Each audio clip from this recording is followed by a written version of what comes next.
Ya soy de la Universidad Virtual del Estado de Guanajuato, de la licenciatura en Derecho. Mi nombre es Ana Luisa Aguilar Rodríguez, mi matrícula 21037-515. El reto es la personalidad y su validación ante el registro civil. El nombre del módulo, Derecho de Personas y Familia.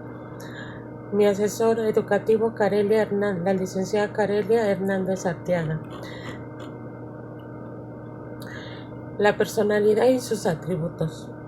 La personalidad es la que reconoce al ser humano dentro de un marco jurídico como persona física o moral, como un sujeto de derechos y obligaciones, del cual se desprenden diversas características o propiedades que nos hacen ser únicos dentro de una sociedad, que nos da una identidad, otorgándonos la capacidad para tener derecho a tener derechos.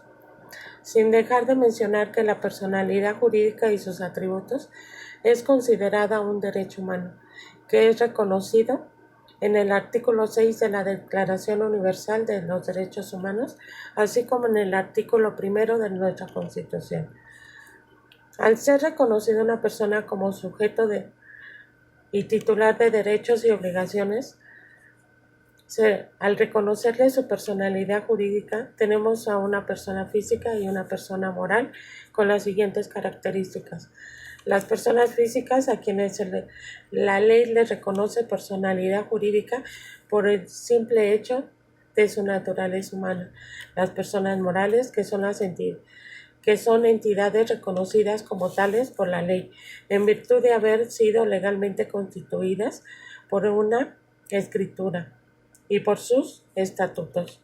En el artículo 22 del Código Civil Federal establece personas morales son todos los sujetos de derecho creados con apego a las leyes federales, locales, extranjeras, y en este último caso, siempre y cuando dichos sujetos cumplan con las disposiciones aplicables. Los atributos de la personalidad son el nombre, la capacidad, el domicilio, el estado civil, la nacionalidad y el patrimonio. Empecemos por la capacidad. Como se menciona en el artículo 22, la capacidad jurídica de las personas físicas se adquiere por el nacimiento y se pierde por la muerte, pero desde el momento en que un individuo es concebido, entra bajo la protección de la ley. Hay dos tipos de capacidades: la capacidad de goce, que es inherente al ser humano desde su concepción, con el derecho a ser titular de derechos y al nacer con un registro ante el registro civil, y al otorgarse su acta de nacimiento, toda persona debe tener una capacidad que de suprimirse carecería de razón de ser de la personalidad, porque impediría la posibilidad jurídica de actuar. No se puede concebir la noción de persona sin la capacidad de goce. La protección de un producto de la concepción en México en forma legal o la interrupción legal del embarazo en unidades médicas del Servicio de Salud Pública y hospitales es hasta las 12 semanas completas de gestación, antes de las 12 semanas. Un ejemplo de esto es si muere siendo un embrión o feto a partir del 30 de septiembre del 2015, hay la expedición de certificados de muerte fetal, que es un requisito indispensable para obtener el acta de defunción ante el registro civil. Esto marca el derecho a una identidad, a ser considerado un ser humano desde su concepción, aunque no sea viable o no haya nacido. La capacidad de ejercicio, a la cual también se le llama capacidad de negociar, y puede definirse como la actitud para ser titular de derechos y sujeto de cumplir obligaciones, otorgándole el derecho a tener capacidad para celebrar actos jurídicos, así como exigir aquellos derechos y cumplir aquellas obligaciones por sí mismo, y esto es la mayoría de edad en nuestro país, a los 18 años. Tratándose de personas físicas, la capacidad de ejercicio Está sujeta a condiciones propias de los seres humanos como edad, circunstancias físico-mentales, estas mencionadas en los artículos 22 y 23 del Código Civil de Guanajuato. En cuanto a las personas morales, nace con el acta constitutiva y desaparece o se extingue la sociedad.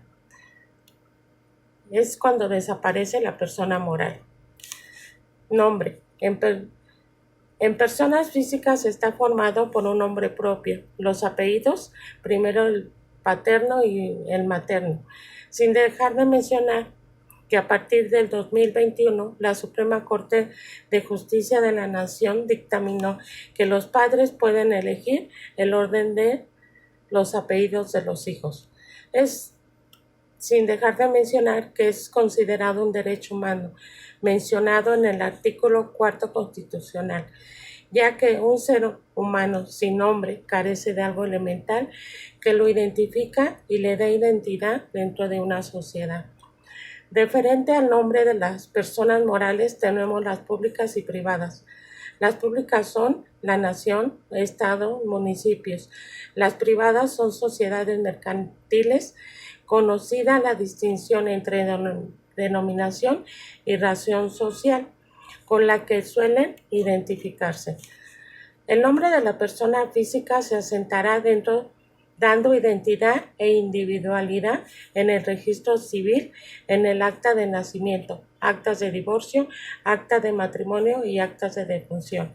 En las personas morales, el registro público de comercio, a cargo de la Secretaría de Economía, es la institución que se encargará de brindar seguridad y certeza jurídica a través de la publicidad de los actos jurídicos mercantiles. El domicilio,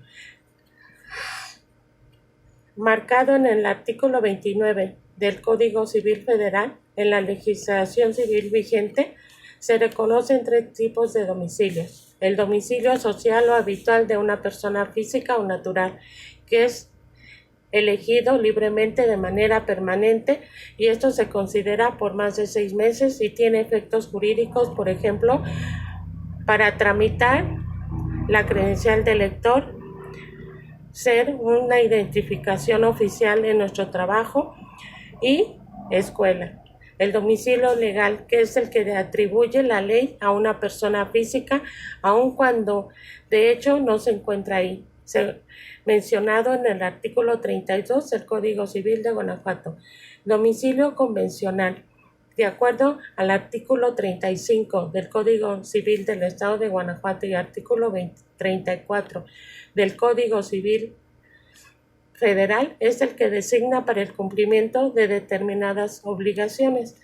El domicilio se asentará en el acta de nacimiento, defunción, matrimonio y divorcio.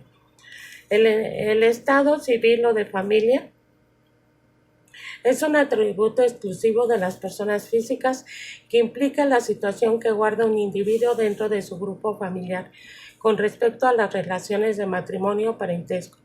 Así, el estado se determina en función del grupo de los grupos sociales a los que una persona pertenece, porque el ordenamiento jurídico atribuye esta pertenencia como inherente a la persona misma. El patrimonio, compuesto por un conjunto de bienes, derechos y obligaciones susceptibles de valoración económica, y la nacionalidad es un atributo de la persona que se ubica en el contexto legal del derecho constitucional.